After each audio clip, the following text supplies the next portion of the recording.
오늘 하세나 본문은 마가복음 4장 1절에서 9절까지의 말씀입니다.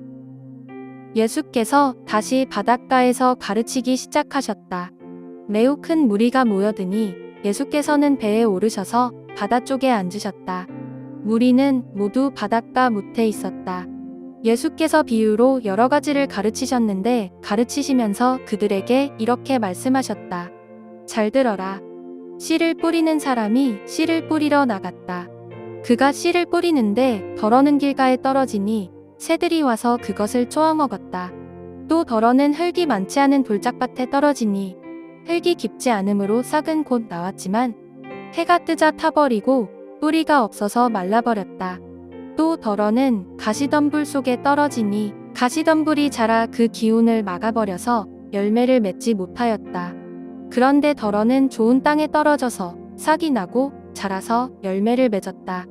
그리하여 30배, 60배, 100배가 되었다. 예수께서 덧붙여서 말씀하셨다. 들을 귀가 있는 사람은 들어라. 예수님께서 다시 갈릴리 바닷가에서 가르치셨는데 늘 그랬듯이 이번에도 많은 무리가 모여들었습니다. 여기에 사용된 단어는 이 무리가 지금까지 모인 무리 가운데 가장 큰 규모임을 가리키고 있습니다.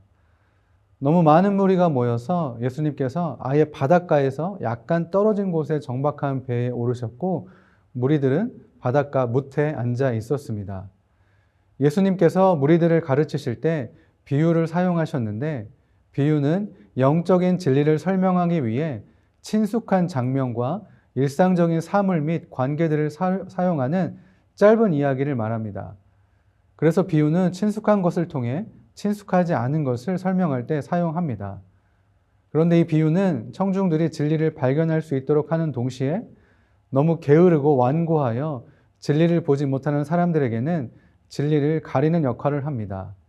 그래서 진리를 추구하지 않고 그 뜻을 구하지 않는 사람들에게는 숨겨지지만 정직하게 살피는 사람들에게는 진리가 분명해집니다. 그래서 그리스도인들에게 요구되는 우선적인 책임은 잘 듣는 청중이 되는 것입니다. 만약 우리의 귀를 하나님의 말씀을 향해 열고 배우려고 한다면 성경의 진리를 발견하게 될 것입니다. 그러나 무관심하고 듣지 않는다면 성경의 진리가 희미해지고 모호해질 수밖에 없습니다. 그래서 예수님도 무리들에게 잘 들어라 라고 말씀하시며 무리들의 주의를 환기시키셨습니다. 이 말은 엄격한 명령이 아니라 부드럽고 친절한 부름입니다. 그전까지 예수님의 치유에 더 큰 관심을 보이던 자들이 이제는 예수님의 가르침, 즉 하나님 나라 비유에 귀를 기울이게 하셨습니다. 청중들에게 이 비유는 아주 낯익은 그림으로 보였을 것입니다. 고대 이스라엘에서는 농부가 밭을 가로질러 다니면서 어깨에 맨 큰 가방에서 손으로 한 줌씩 씨를 집어들고 뿌렸습니다. 그러다 보니 오늘날처럼 기계로 파종하는 것과 달리 씨가 좋은 땅에만 떨어지지 않았습니다. 농부는 될 수 있으면 많은 씨들을 좋은 땅에 뿌리려고 하겠지만 어쩔 수 없이 생산력이 떨어지는 척박한 땅으로 날리거나 떨어져 버려지는 씨들도 있기 마련입니다. 이런 모습을 보면서 왜 그렇게 비효율적인 방식으로 씨를 뿌리는가라는 질문을 할 수 있습니다. 손실이 생길 것이 뻔한데 아까운 씨를 장소를 가리지 않고 뿌리는 농부가 이해되지 않을 수 있습니다. 그러나 씨 뿌리는 자는 씨가 떨어지는 곳이 어디든 그 씨가 되는 대로 흩어지는 것을 두려워하지 않았습니다. 왜냐하면 오직 씨를 뿌려야 추수를 할 수 있기 때문입니다. 하나님이 적당한 시기든 적당하지 않는 시기든 비를 내려주시는 것처럼 예수님도 좋은 땅이든 나쁜 땅이든 말씀을 뿌리시는 것입니다. 그래서 수확하지 못하는 씨가 있다고 해서 농부나 씨의 잘못이 아닙니다. 수확은 그 씨가 떨어진 땅의 상태에 달려있기 때문입니다. 어떤 씨들은 길가에 떨어집니다. 딱딱하고 탄탄한 길가의 땅에는 씨들이 뚫고 들어갈 수 없습니다. 그래서 길 위에 그냥 있게 되고 공중에 새가 와서 그 씨를 쪼아먹게 됩니다. 똑같은 씨가 돌밭에 떨어지기도 합니다. 길가와 달리 돌밭에는 씨가 들어갈 흙이 약간 있지만 그렇게 많지는 않습니다. 돌밭은 석회암층이나 흙이 있는 곳 약간 아래에 있는 다른 돌들이 있는 밭을 말합니다. 이런 곳은 수분을 한데 모아주기 때문에 식물이 빨리 자랄 수 있습니다. 하지만 흙이 얇다는 것은 뿌리가 거의 없고 씨를 자라게 할 수분이 부족하다는 것을 뜻하며 해가 떠오르면 수분이 사라져 갓 나온 식물은 말라버립니다. 또한 농부가 뿌린 씨 중에는 가시덤불에 떨어진 것들도 있습니다.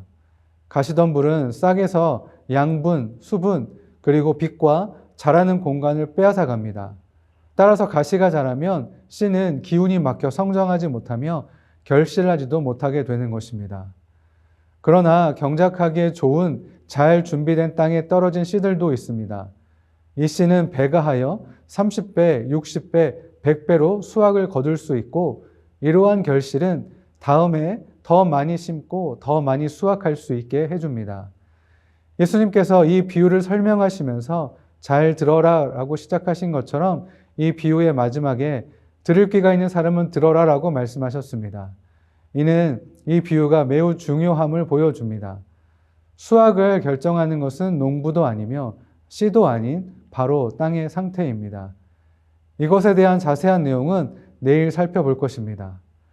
탐욕스러운 새들, 척박한 땅에 내리쬐는 강렬한 뜨거움, 수많은 가시들로 말미암아 야기된 실망스러운 결과들이 있음에도 좋은 땅으로부터 소출을 얻게 되는 것처럼 흩어 뿌려진 하나님의 말씀은 실패하지 않을 것입니다.